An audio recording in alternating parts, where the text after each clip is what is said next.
Fala pessoal, tudo bem? Douglas Silva falando. Pessoal, o objetivo desse vídeo é a gente demonstrar como que a gente pode trabalhar com alguns projetos que envolvam coleta de informações, porém sem acesso direto aos CLPs. Por algum motivo você pode não ter esses acessos e o que a gente pode usar de estratégia. Muitas empresas também optam, mesmo tendo todos os programas e os acessos, a criar essas estruturas em paralelo. Então eu vou trazer esses estudos de caso para você que quer aprender um pouco mais aí sobre automação e indústria 4.0. Bom, deixe seu like, né, aí no nosso vídeo, já se inscreva no canal e compartilhe para o seu amigo também que aprender um pouco mais sobre o assunto. Bom, pessoal, retornamos dentro de instantes.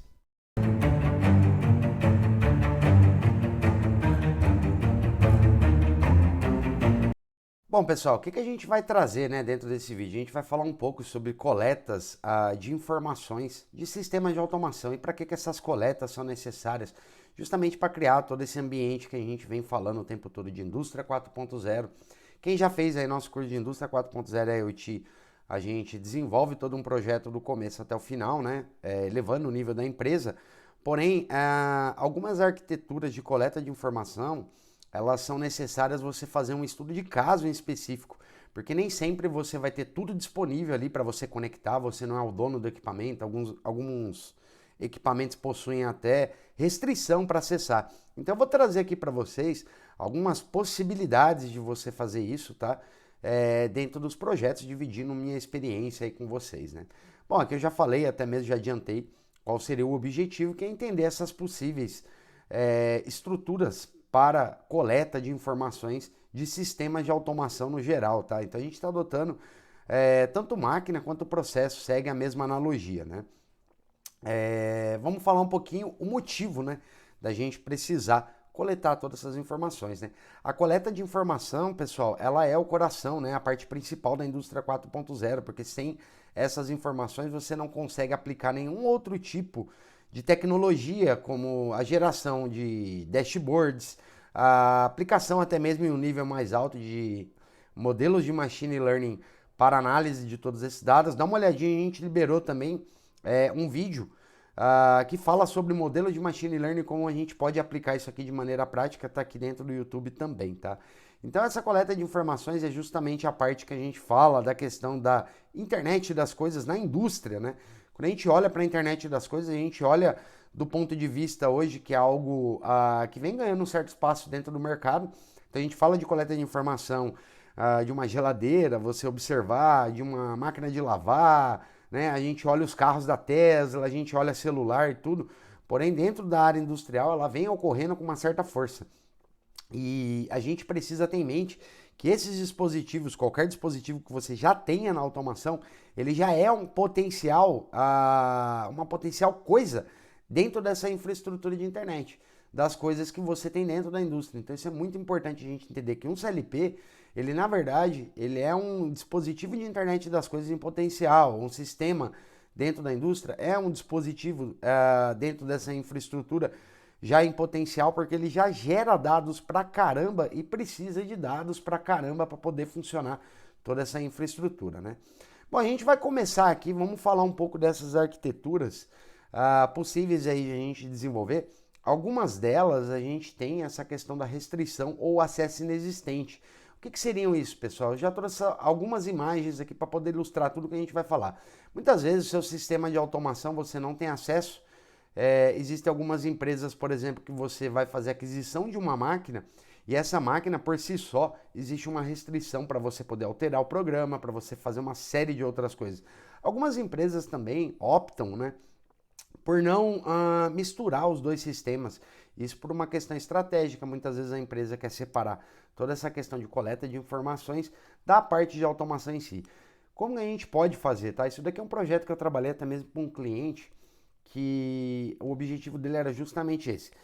Ele tinha toda essa questão de coleta de informações, né? E essa coleta de informações que ele queria implementar, ele queria separar da parte de automação industrial. Bom, aí dentro dessa imagem a gente pode observar tudo isso e a gente vê que você cria um ambiente separado, né, da parte de automação industrial e a gente vai fazer o que? Você vai instalar CLPs, instalar sensores. Aqui no caso a gente trouxe até algo um pouco mais sofisticado, pode ser uma rede LoRa, um wireless HART ou algo do tipo, que você pode ter esses CLPs mais modernos, que é o caso aqui, por exemplo, a Autos tem também, existem outros fabricantes, mas ele já se integra com rede LoRa, então não necessariamente você vai precisar fazer uma instalação cabeada, apesar de ser muito interessante dependendo aí da solução. Então isso daqui é um ponto que a gente tem que fazer um estudo. Porém, assim, basicamente imagine o seguinte, né? Isso daqui eu já implementei também. Você tem um CLP separado, um CLP que você pode partir para um CLP de baixo custo. Eu vou dar alguns exemplos aqui, na própria BASF, né, que eu trabalhei. Na BASF a gente tinha os sistemas SDCD, os sistemas da parte de controle, que existia ali um que a gente chama de vendor list, que já são alguns CLPs que você pode usar dentro do sistema de automação. Então eles consideravam Siemens, Rockwell, você podia usar sistema SDCD da Siemens, da BB, né, da Invensys, eram sistemas que a gente já tinha dentro desse vendor list, que era uma lista de fornecedores homologados, que a gente trabalhava na automação, porém você não vai instalar um sistema SDCD para coletar informações, ele vai ficar muito caro, até inviabilizando esses projetos. Então a gente tinha alguns CLPs da Vago específicos, que tem um custo relativamente menor, existem equipamentos mais baratos ainda, tá? Então você não precisa do mesmo nível de confiabilidade que a gente tem dentro desse sistema. Você não precisa de um sistema redundante, com alta disponibilidade para você fazer coleta de informações. Então a gente tem uma infraestrutura que você instala em paralelo. Eu já vou falando como que você começa o sistema OE. Se você tiver dois sensores, cara, um indicando que a máquina está rodando e um outro contabilizando a produção, você já consegue ali já começar a coletar as informações, criar dashboards. Por quê? Porque você consegue saber se a máquina está rodando, quanto tempo ela rodou, quanto tempo ela ficou parada, quanto produziu. Se você ainda tiver uma opção de colocar mais um sensorzinho ali para identificar dessas, vamos dizer, peças aqui, ou pode ser no caso de outro tipo de produto, quantos produtos você conseguiu produzir, quantos produtos você teve um problema. Às vezes você tem uma estação de pesagem, uma estação de inspeção. O quanto que você conseguiu fazer isso, né? Você já consegue extrair dados pra caramba. Então isso aqui seria uma arquitetura 100% paralelo, tá? Você não tem um sistema de automação, você tem um sistema aqui de indústria 4.0 totalmente independente, tá? Eles são totalmente independentes. Tanto que esse cara parar, esse cara continua rodando. E é que eu coloquei o Node-RED, né? Sempre para fazer a demonstração. Por exemplo, você poderia ter outro sistema, né? Você poderia ter algum outro sistema, até mesmo proprietário, de sistema, um sistema OE, que você pode estar trabalhando aqui em paralelo com isso, né? Bom, agora a gente vem para essa parte de automação, tá? Aqui é a parte mais clássica, que é o que a gente desenvolve aí dentro do sistema, até mesmo dos projetos de indústria 4.0, onde você tem um gateway separado para cada uma das máquinas ou cada um dos sistemas que você quer coletar informações. Porém, aqui você precisa o quê? Ter acesso ao sistema.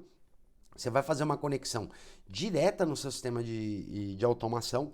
Esse sistema é um dos mais baratos possíveis, porque imagina a seguinte situação, pessoal, você já tem sensor na máquina, você já tem sensor identificando que a peça está passando, você já tem contabilização de peças, você já tem toda a instrumentação muitas vezes ali, sensor temperatura, você já tem os inversores de frequência que você consegue coletar informações. Então, tudo que existe dentro da máquina hoje, ele já é um potencial dado para você coletar essas informações. Então, isso daqui é o mais barato, o mais eficiente que você pode ter aí dentro de um processo de indústria 4.0.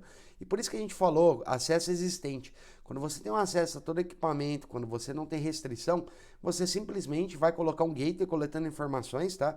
Isso daqui pode ser um computador. Algumas empresas partem aí para... Eu não gosto muito do Raspberry Pi, até mesmo pela questão de confiabilidade. Quem já trabalhou com Raspberry Pi, você acaba assim, hoje não sendo tão barato, então você consegue até mesmo um computador da Dell, da HP ali, existem micro PCs hoje, que você consegue com uma boa confiabilidade coletar informações dos dispositivos já existentes, tá? Então isso aqui seria a arquitetura que eu julgo a mais fácil, mais barata, que você vai ter melhor resultado, tá? Mas como a gente mencionou, nem sempre é possível. A gente vem para a terceira, pessoal, e por incrível que pareça, tá? Poxa, mas não é tão comum. É comum pra caramba, cara, esse tipo de arquitetura, né? Deixa eu colocar aqui, eu coloquei até o nome aqui embaixo, acesso existente. Você tem os acessos CLPs e tudo mais, porém a gente utiliza um CLP concentrador, cara. Você vai falar, pô, mas para que o cara vai colocar um CLP concentrador de informações? Pessoal, já vi sistemas onde você roda com sistemas supervisórios baseado desse tipo de arquitetura. Uma vez eu fui fazer um projeto de uma empresa que chama Carina, em Guarulhos, é uma empresa gigantesca de plásticos, e a gente foi fazer supervisório e ele trabalhava com essa arquitetura. Para eles era um pouco mais agradável trabalhar dessa forma. Então ele investiu aqui em um CLP central. Esse CLP ele coleta informações dos outros CLPs, tá? Então você tem várias máquinas espalhadas por toda a empresa. Na verdade ele tinha muita máquina extrusora e cada máquina dessa ela tem um CLP ali que faz a parte da automação. E aí esse CLP aqui ele coleta informações desses caras. Você consegue hoje, né, se for CLP tudo da Siemens ou Rockwell, por exemplo, você consegue trocar dados entre esses CLPs e todas as informações de todas as máquinas, né? E partindo também da arquitetura anterior que a gente demonstrou, você já tem todos esses dados disponíveis no CLP. Tudo que é de automação já está ali disponível. Então você só faz um mapeamento de todos esses dados, manda para um CLP central e aí você coloca esse seu gateway ou aplicação coletando informações desse CLP concentrador, tá? Pessoal, na base a gente foi implementar um sistema OE com uma aplicação da Siemens que chama Simatic IT, tá? E tinham várias linhas, a gente tinha acesso a tudo porque era tudo nosso.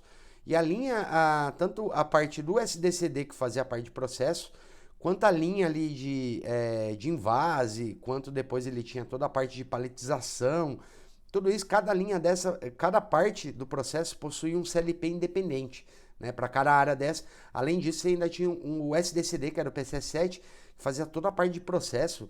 Eram mais de 5.000 pontos ali de I/O, tinha instrumentação pra caramba. E a gente tinha um CLP que concentrava todas as informações. Qual que é a vantagem disso daqui? Você elimina um pouco a necessidade do pessoal de automação de ficar fazendo muita programação, né? Então imagina que é o seguinte, no próprio CLP você consegue filtrar informação, fazer todos os cálculos utilizando o quê? Lógica de CLP. Então o pessoal da automação ele está muito habituado a fazer isso daqui, não era dificuldade nenhuma. E aí o coletor já estava com todos esses dados tratados, prontinho só para pegar dali e colocar dentro do banco de dados, tá? Então é muito bacana, é uma opção. Por mais que você, a priori, você olhe e fala assim, poxa, mas que negócio esquisito, eu vou gastar um CLP a mais. Porém, quando a gente olha também a curva de desenvolvimento, lembre-se que hora de engenharia é muito cara, você pega aqui os próprios profissionais, instrumentistas, os próprios profissionais da área de automação, eles conseguem compilar todas essas informações e tratar todos esses dados, tá? Então, muitas vezes é muito mais viável você trabalhar com a coleta de informações. Então, imagina que amanhã entra um sensor novo na máquina. Você não precisa contratar o cara de TI ou vir com toda aquela infraestrutura, mexer com parte de programação, tratativa de dados do lado da indústria 4.0, do lado do TI. E muitas vezes você está tratando tudo isso daqui do lado da automação, né? Tem essa vantagem também. Então, a priori, você vai gastar ali, sei lá, 15, 20 mil reais em uma infraestrutura aqui para você colocar um CLP para coletar as informações. Por esses 15, 20 mil reais, pessoal, muitas vezes você ainda não tem a visão de custo industrial.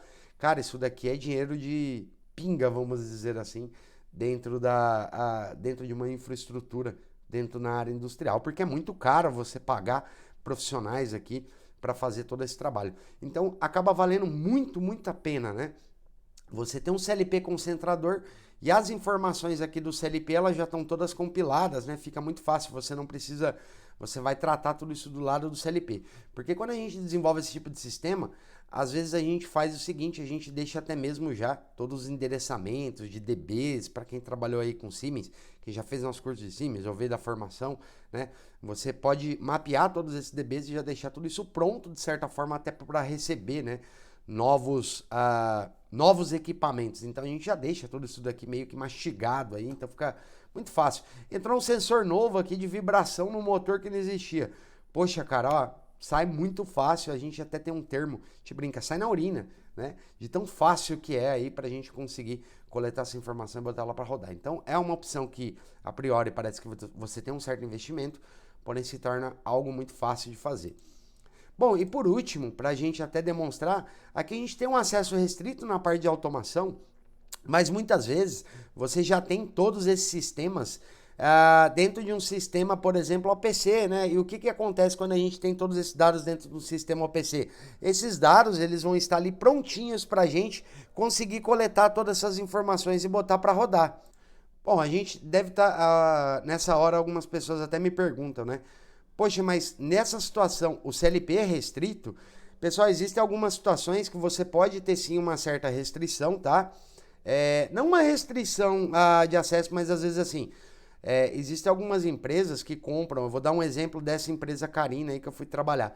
Lá dentro eles tinham uma parte de fabricação que tinha um certo know-how, uma fabricação na parte do óleo plastificante, que eles fecharam um contrato com a empresa, eles montaram toda a infraestrutura, a parte de CLP tinha contrato, então toda a parte de funcionamento desse equipamento também existia uma certa restrição que você não podia alterar, não podia fazer nada.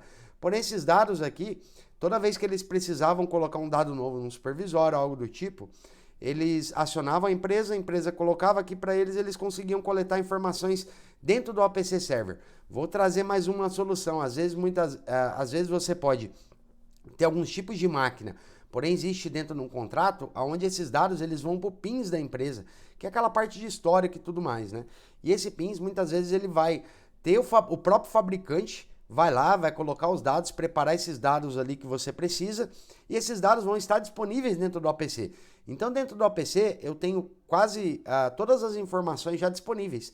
E o que a gente faz nessa situação? Ao invés de a gente intervir aqui dentro do processo, dentro da máquina, também acontece da própria empresa falar, não quero que você tenha acesso à minha parte de automação. Eu trabalhei na Saint-Gobain, na Saint-Gobain o pessoal também não podia ter acesso, tá? Então o que a gente tem? Todos os dados disponíveis no APC, né? Dentro do curso de Indústria 4.0 a gente faz acesso ao APC UA, que é um acesso diretamente no controlador.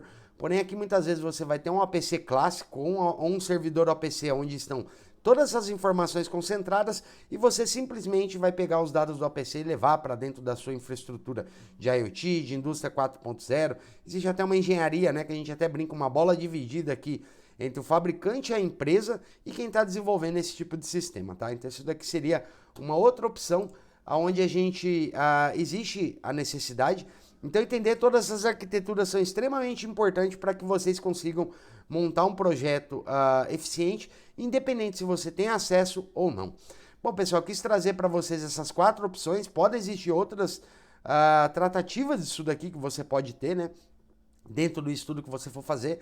Mas dentro dessas 4 arquiteturas aqui, que são os mais comuns que eu já trabalhei, mais comuns que eu vejo aí disponíveis dentro do mercado, você pode ter aí sim um direcionamento para os projetos que você for executar. Bom, pessoal, esse vídeo vai terminar por aqui, né? Eu trouxe essas informações e acredito ajudar bastante gente na hora que você está desenvolvendo esse tipo de solução. Compartilhe o vídeo aí com quem quer aprender um pouco mais sobre automação e indústria 4.0, deixe seu joinha e também se inscreva aqui no canal para receber mais informações como essa, né? Pessoal, esse vídeo termina por aqui, fica aguardando vocês aí para um próximo vídeo.